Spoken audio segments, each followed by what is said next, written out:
I'm Mark Pollard. I'm the co-owner with my wife Jerry of Euphoria. We're a cafe in Haydenville, Massachusetts.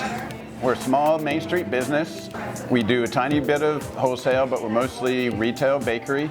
We're in a very small community and we sort of cater to everybody's needs. My first career was as a museum exhibition designer. I worked in San Francisco.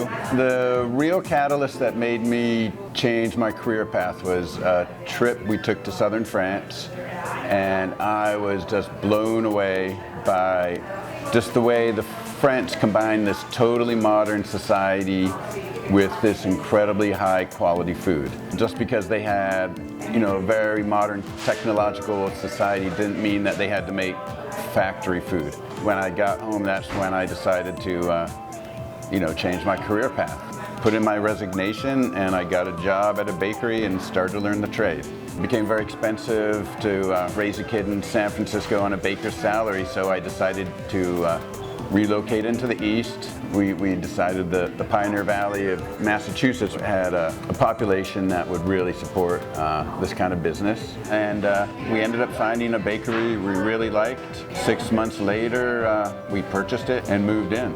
And it was a wholesale bakery that sold primarily to farmers markets, restaurants, and mom and pop stores. I ended up having to change the business model and ended up having to go into retail, which in the long run was a lot better. We initially financed this all by savings. We purchased the business outright with cash, paying for everything as we went. But when we did a major expansion of the cafe, it was beyond our means.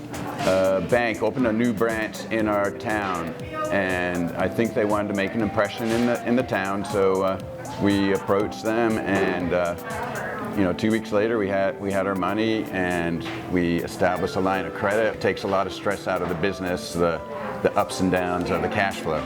I think people come here because the food is great. I don't make anything that I don't love myself. We use the best ingredients. We support local farms and use a lot of locally raised stuff. And it's a great place to hang out. It's a great community here.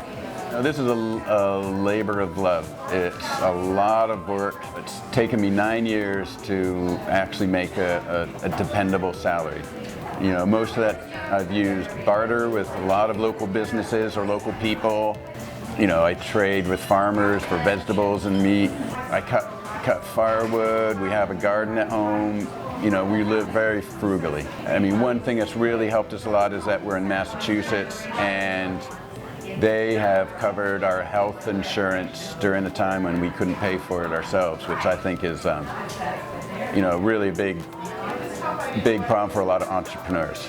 I'm now in a position where I pay for it all. We're one of the largest employers in this county, and we gave 30 people full-time jobs. And we're paying taxes back into the community and back into the state. I think Main Street's gonna bounce back.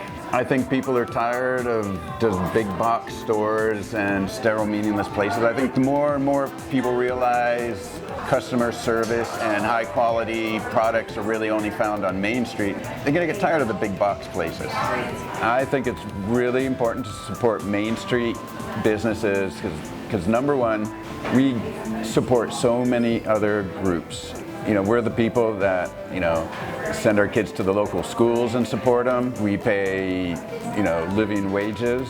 All the profits are not being siphoned off to some corporate headquarters. They're staying here and they're being spent locally.